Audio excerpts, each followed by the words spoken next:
So my name's Natassya and I'm in landscape architecture and I'm from Brampton. So I didn't originally start in landscape architecture. I actually started out in a different program, and after my second year I realized that it wasn't something I was totally passionate about.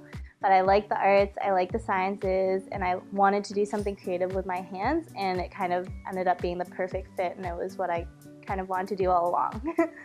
I think the coolest thing about it is how small of a program it is. So it's small in Canada. It's like the only undergrad program of its kind in Canada. But on top of that, because you have such a small class, you get to know your classmates really well. So you get to be really good friends with them. You have your own studio space. And then the profs are a lot more inclined to talk to you one-on-one. So you get a lot more direct help and direct guidance. So I think that's a really cool part of the program, which is different from a lot of other university programs. Probably one of my favorites that I did was this year. So it was actually a gravel pit that's up in Caledon. So when you go onto the site, we actually took a field trip there, and when you go onto the site, it is literally just dirt. It's like mounds of dirt and pools of water.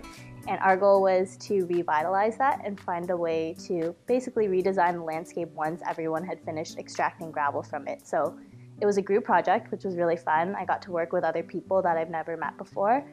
We got to take a field trip there, we got to do a huge design project, and it's actually a design competition. So we get to send it to the people that own the gravel pit, and they can possibly take our ideas and actually make it into something real.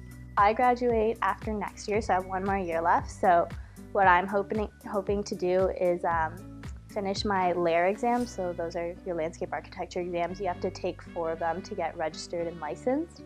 So I want to do those as soon as possible, and then hopefully work with a firm in Toronto. I'd like to stay in Ontario, but I really want to work with like a large design firm that specializes in like urban realms, public spaces, and like those cool structures you see when you're walking in downtown Toronto and you're like, this park is so pretty. Like, I want to do those kind of things, like really big scale urban type of projects. I would say the biggest thing is don't worry too much when you come into university. I mean, I came honestly because I wanted to do a certain sport here. I wanted to be on like the Guelph wrestling team, and that was why I came.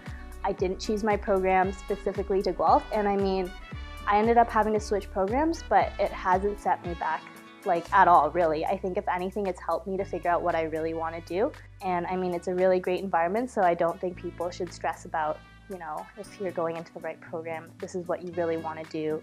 Am I falling behind? Are people like moving on faster than me?